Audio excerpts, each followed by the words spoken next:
BNP সরকারি নির্বাচনী প্রতিশ্রুতি বাস্তবায়নের লক্ষ্যে আগামীকাল শুরু হচ্ছে ফ্যামিলি কার্ড বিতরণ কার্যক্রম। সকাল 10টায় প্রধানমন্ত্রী তারেক রহমান এই কর্মসূচির উদ্বোধন করবেন।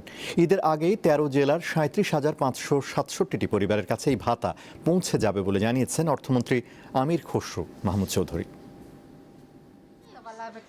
হতদরিদ্র, দরিদ্র ও নিম্নবিত্ত পরিবারগুলোকে সামাজিক সুরক্ষার আওতায় আনতে বিশেষ উদ্যোগ নিয়েছে সরকার। মঙ্গলবার সকালে রাজধানীর করাইল বস্তি সংলগ্ন টিএনডি খেলার মাঠে প্রধানমন্ত্রীর এই কার্যক্রমের উদ্বোধন ঘিরে সোমবার সমাজ কল্যাণ মন্ত্রণালয়ের এই সংবাদ সম্মেলন। পাইলট প্রকল্পের অংশ হিসেবে প্রাথমিকভাবে ১৩ জেলার ১৩ সিটি কর্পোরেশনের ১৫টি ওয়ার্ডে এই কর্মসূচি বাস্তবায়ন করা হবে। নারী প্রধান পরিবার এবং সর্বোচ্চ ৫ সদস্য আছেন এমন পরিবার প্রতি মাসে ২৫০০ টাকা হারে আর্থিক সহায়তা পাবে।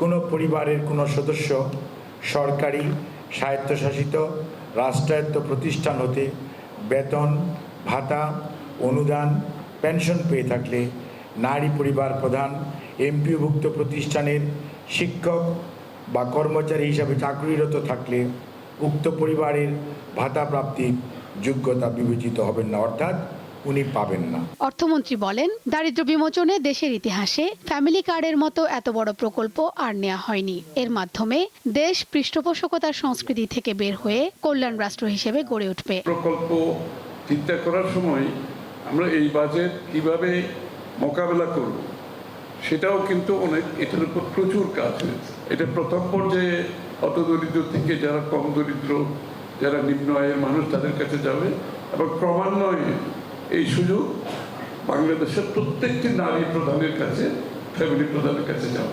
প্রধানমন্ত্রীর উদ্বোধনের পরপরই সারা দেশে নির্দিষ্ট পয়েন্টে এই কার্ড বিতরণ কার্যক্রম শুরু হয়ে যাবে। শিউলি শবনম, দীপ্ত সংবাদ, ঢাকা।